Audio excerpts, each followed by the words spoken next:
KLD.com.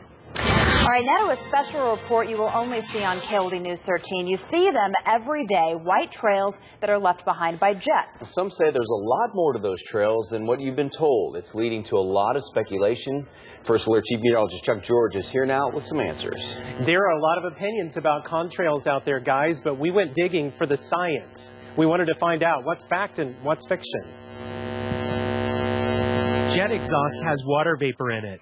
Planes fly way high up in the sky where the air is very cold. Cold air forces the moisture in the exhaust to condense, forming man-made trails of cloud particles. But others say these contrails are in fact chemtrails. Even pop icon Prince has talked about it. When I was a kid, I used to see these trails in the sky all the time. And so that's cool. A jet just went over. And then you started to see a whole bunch of them. And the next thing you know, everybody in your neighborhood was fighting and arguing, and you didn't know why. Sound a little different? The chemtrails theories are vast. Solar radiation management, population control, weather control, even biological and chemical warfare. Chris Haskell is a Tucson resident heading the movement here on chemtrails. They're spraying barium and aluminum powder. And they're doing this to control the weather. So we went to ask some questions. Does the government have a secret plan to control the weather? Fact. The government has thought about and experimented with weather modification in the past. But also fact, the Air Force has stated on more than one occasion that there are no experiments going on. Confused? To clear it up, we need to go back to 1996 and an unclassified Air Force paper. It examined weather modification as one method of remaining a world superpower, in the year 2025. Now, I've read the paper and read it again. It pushed planners to look outside the box, even at fictional situations. It forced them to imagine a world in 2025. To even imagine things that might seem, well, mythical at this time. That world included weather modification.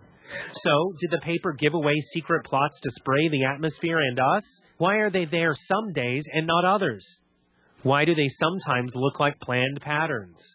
Scientists say the explanations are simple. The upper atmosphere has to be just moist enough that the contrail doesn't evaporate as soon as it forms.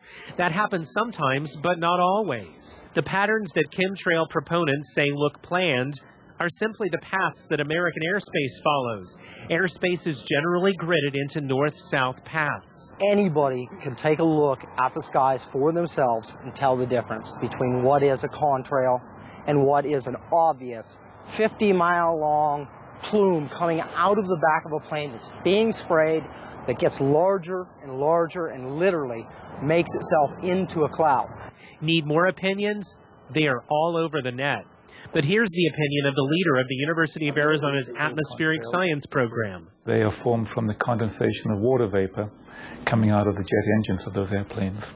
Yep, that's a contrail. We talked about that. So is there something secret or scary going on? There is no conspiracy. There is no conspiracy. There is no conspiracy. So that was the opinion of the University of Arizona's head of the atmospheric science department. Yeah. It's so interesting. We've been hearing about this more and more, and we get a lot of emails about this, and I know we've had conversations.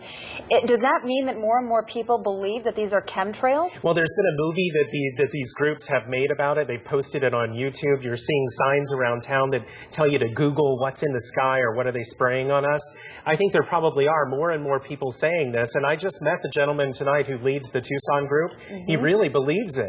He really does. However, scientifically, I've never seen a contrail in the sky that I couldn't explain by looking at a weather map and saying, oh, there's humidity way up high, even though it's really dry down here. You know, I think one thing that put it to rest, why don't they just go up there, follow one of those jets, and capture that cloud and analyze it? And I've asked those questions as well. You know, they are saying that there's barium in the lakes in Arizona that somehow is related to what's up there. There's a missing link in science.